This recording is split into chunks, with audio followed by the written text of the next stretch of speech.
Welcome back to The Run with me, Manny Wilson. Thank you for tuning in to The Run, whether you're listening on the podcast version on Spotify or iPodcast, or if you're here with me live listening at 89.1 WIDR Kalamazoo Radio. That's Wider Radio. All right, man, to move on to our first topic. So the NBA, everybody knows about tampering. To move on to our first topic, the NBA is upping the rules on tampering now.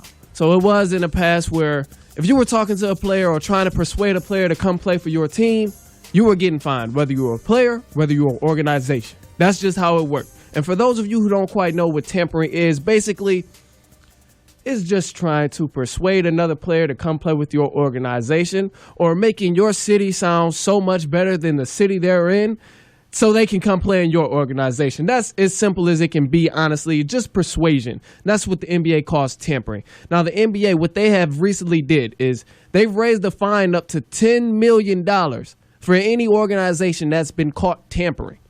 So if you're the Los Angeles Lakers, they don't really have a reason to be tampering right now because they got so many players. But they find out that front office is tampering somehow, trying to get another player there. They're fined for it. They're getting fined. Now, some people may say, well, how would the NBA even know if you're tampering? Because, I mean, this is kind of personal, especially for player-on-player type of action. So how could they even know if this is tampering? Like, this doesn't make any sense.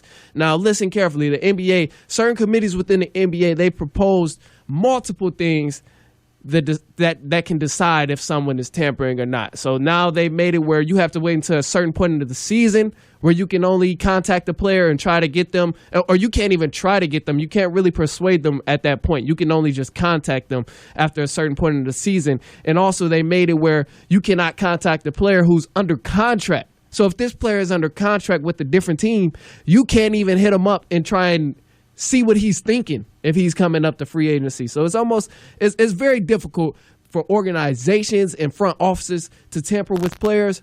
But my thing is, regardless of how much emphasis you put on front offices tampering, it's going to happen. It's tampering. I mean, you can't stop player and player interaction with each other. If LeBron James and Chris Paul is good friends off the court, you can't stop them from communicating unless you tapping their phones and being all into their social media. But if that's not happening, then there's absolutely no way you're going to be able to find someone for tampering. They also, this is another thing that they've changed with the tampering rules. Players can be fined up to $250K now. I'm sure it's higher than what it is, but for certain players, it may not hurt. With others, it will, especially if you only got a 10-day contract, but you ain't got no business tampering anyway if you're on a 10-day contract. I don't know why the hell you would be tampering from the jump. If you have a small contract or if you're not a big-name player, it ain't really a reason for you to be out here trying to recruit people to come play for your team. It's pointless at that point. It doesn't matter. It doesn't make sense at all. But for organizations, I can see a little bit where they're like, okay, if you're in a city like LA and you want a player from Milwaukee, that kind of makes sense because, you know, most people will want to go to LA before they go to Milwaukee. And that's just how it is, especially when a player has to choose on where he wants to live and where he wants to be and move with his family and things like that. So that I understand that. But at the end of the day, then again, organizations aren't really going to $10 million not going to hurt them in the long run. It'll hurt them in a week, but it's not going to hurt them in the long run. If they plan on making adjustments throughout a month or something, or changing things within the organization within a month, it might have a small impact. But $10 million to an NBA organization, you got to realize these organizations are worth billions of dollars. Billions of dollars.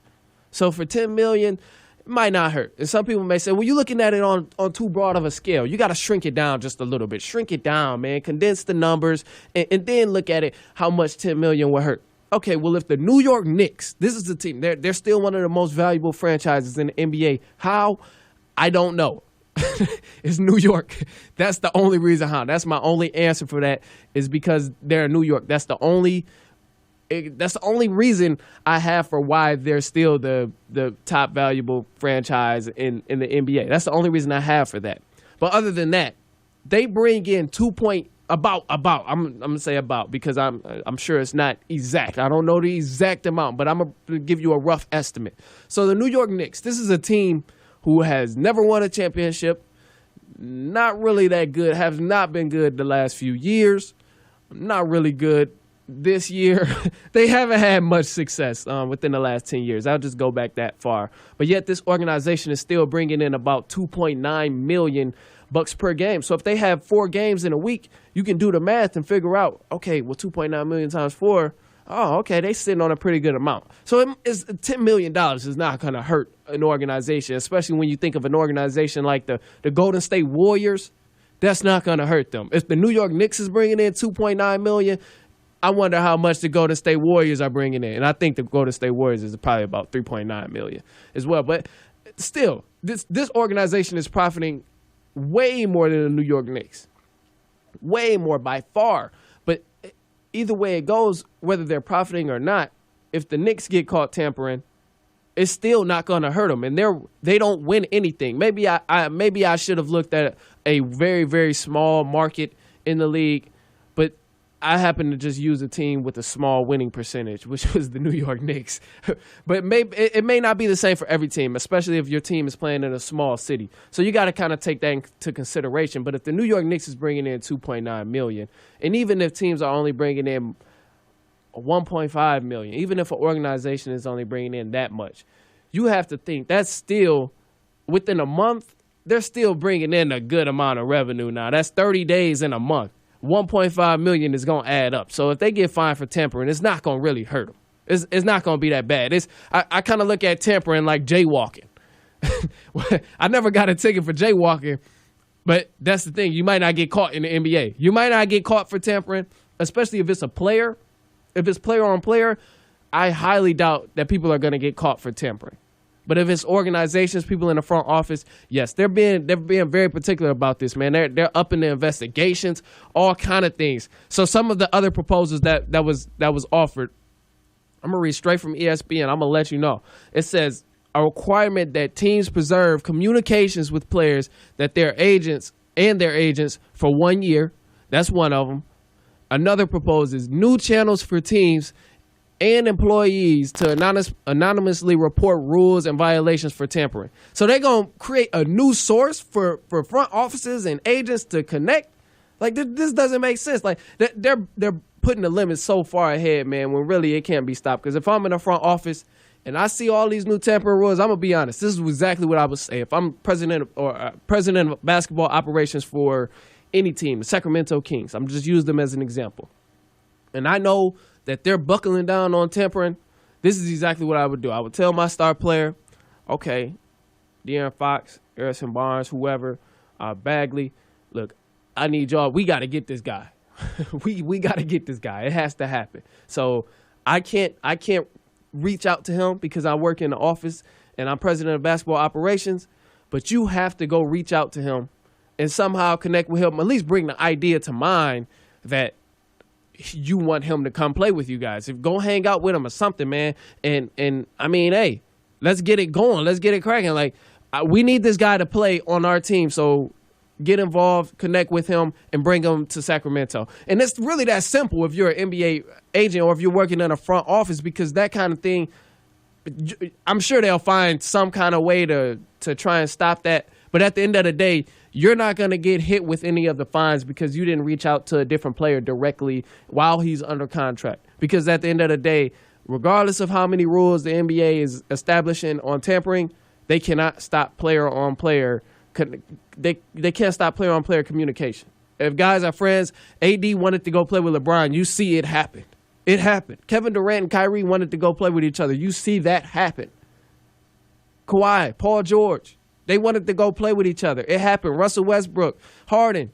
I mean, it's really no way. It's at a point where, because players' relationships are so close, and a lot of these guys play AAU together when they're growing up. Now, they compete against each other in college ball. If not on the same team, they already have that connection with one another. So it's really not that difficult for somebody to just hit them up on the cell phone. And if they got each other's number, it's not that difficult just to be like, all right, look, man, you should make a trip out to L.A. Come hang out with us, man. You're going to love the city, and eventually you're going to come play for here. Ha, ha, ha. Like, you know, it's easy to just establish that small connection if you already have that connection with the different player and bring it there. Now, $250,000 to players for tampering, Yes, that can hit somebody hard in the pockets. Especially, like I said, depending on what kind of contract you have, that can definitely hit you hard in the pockets. But it's no telling how they're going to be able to find out that you're tampering. To be exact, it's not really evidence. Only way they could possibly